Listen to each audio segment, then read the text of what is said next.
The iron grate slams shut behind you. The vibration jars your teeth. Above, the arena's roar is a physical weight, tasting of dust, sweat, and iron. You are in Rome, circa 80 AD, and you are about to learn what gladiators did to captive women. A fate considered worse than death. A guard shoves you hard. You stumble on the damp stone. The torchlight is oily, casting shadows that writhe on the walls. You are not being marched onto the sand. You are being herded beneath it. You keep your fist clenched, the single smooth river stone from your homeland cutting into your palm, cold ballast against the suffocating heat of the tunnels. You and the other Dacian survivors are not being led to the arena. You are being processed for the Ludus, the gladiators' barracks.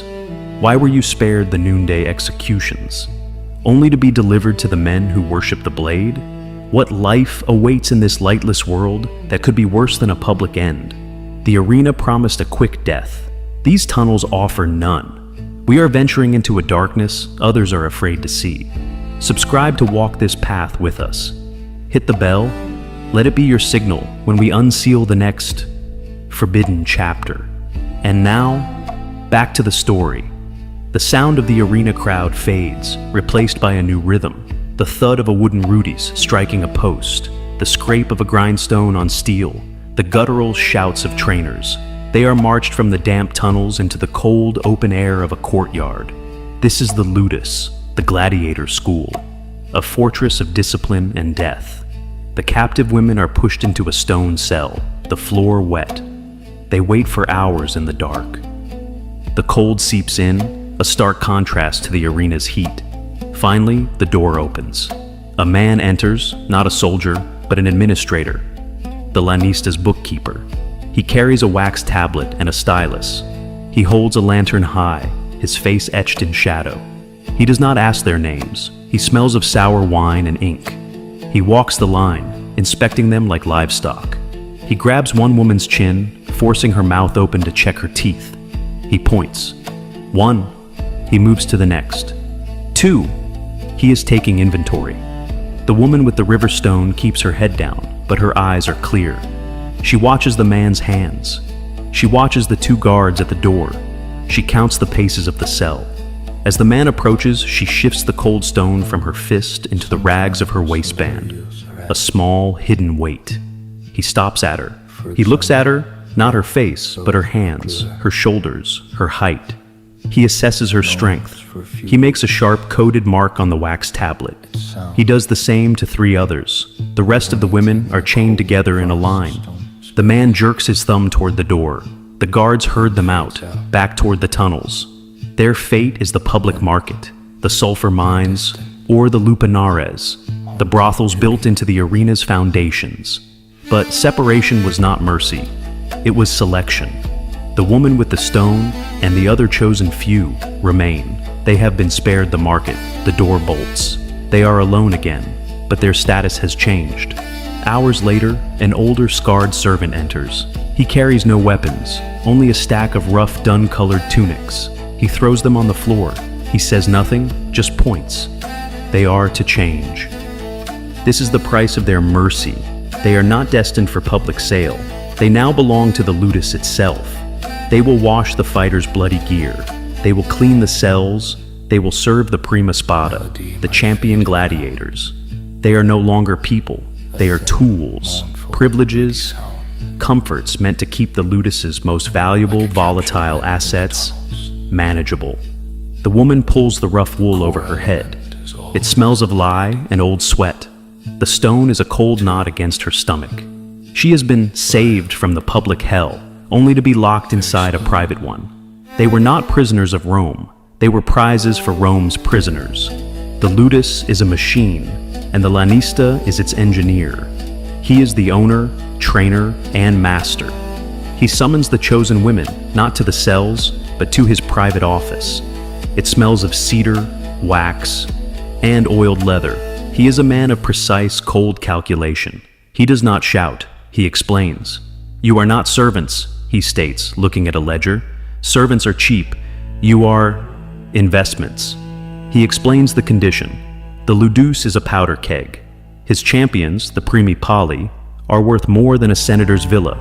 They are violent, unstable, and superstitious. They need stabilizing influences. The women are to be given as contubernia, official companions, or barracks wives. This is the ultimate mercy he offered. They will share the champion's private quarters, their food, their status. They will be protected.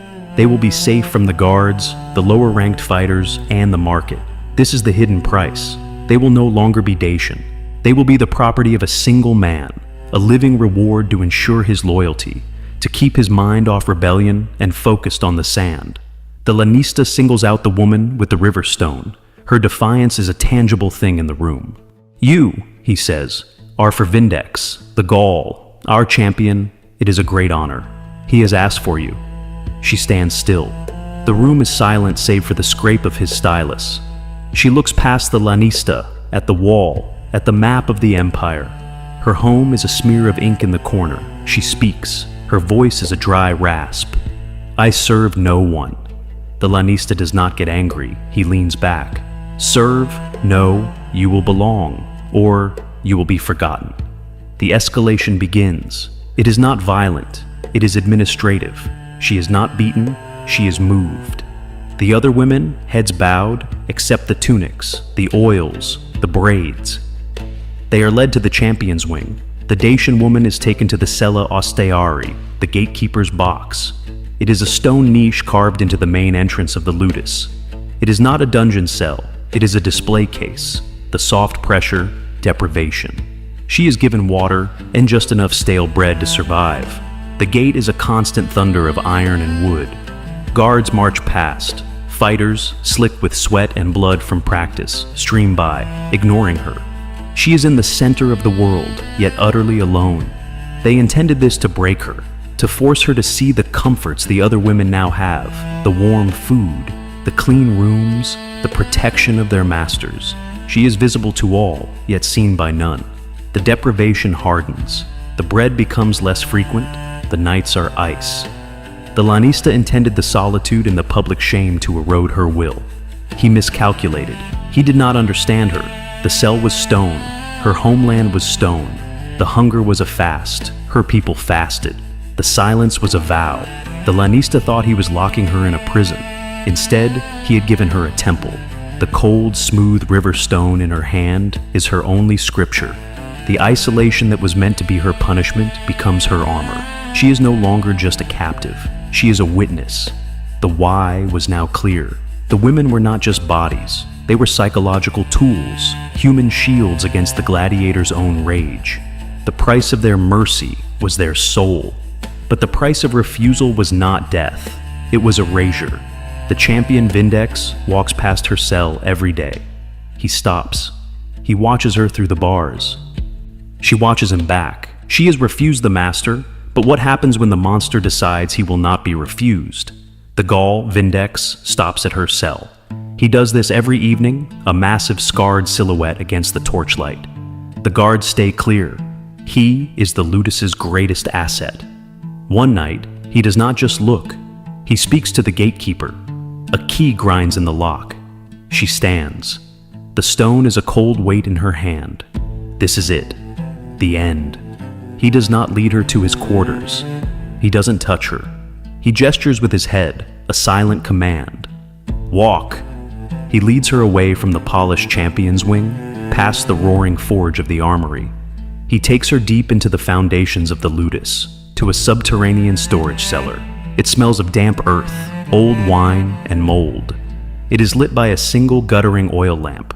He is not a monster. He is a man who, like her, has had his name stolen and replaced with one that means champion. He walks to the far wall, a section of rough, unmortared stone. He levers a large, flat rock from its place. Behind it is a dark, hollow cavity. This wasn't just a place to hide wine. This was a library of the lost. Inside, resting on a bed of dry moss, are dozens of small, humble objects.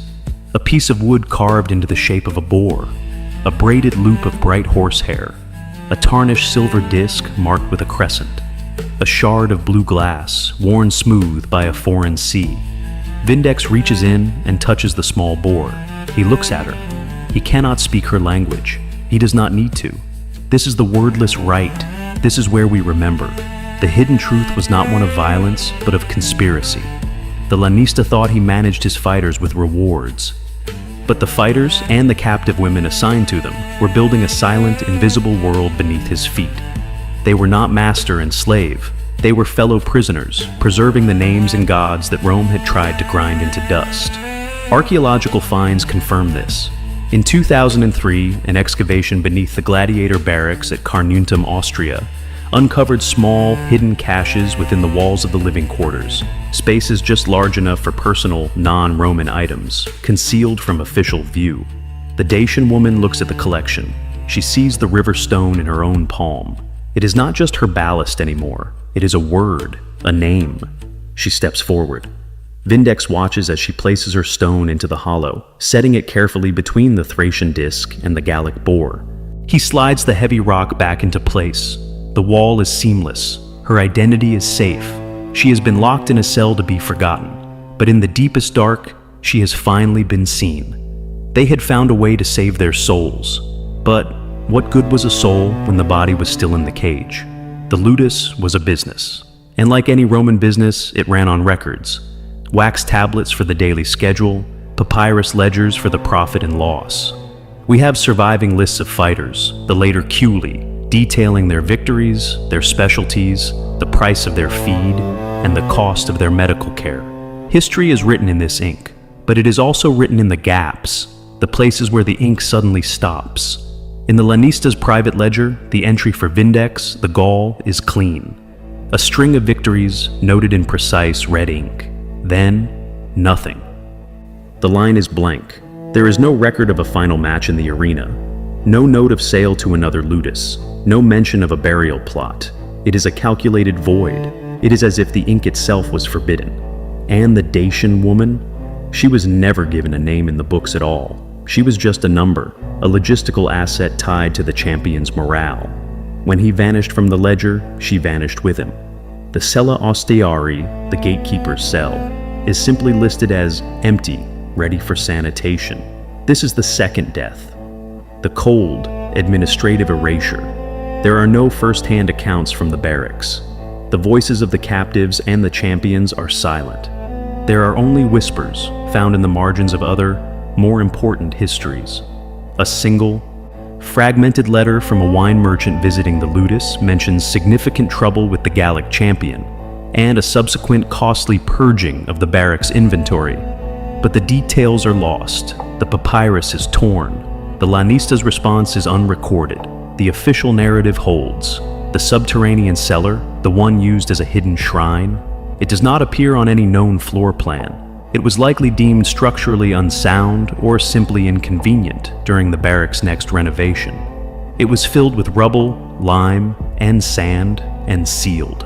A new floor of concrete and tile was laid on top, a clean, practical surface for a new generation of fighters. Buried beneath it, the carved boar, the Thracian disc, and the river stone were entombed, the great slams shut, not of iron, but of time. It seals them beneath the new foundations of the empire, under layers of pavement and progress. The roar of the arena crowd is long gone, replaced now by the dry whisper of wind moving through the ruins. The great Colosseum stands, a testament to the victors. The Ludus is forgotten dust, but the stones remain. The small, smooth river stone is still there, in the absolute dark,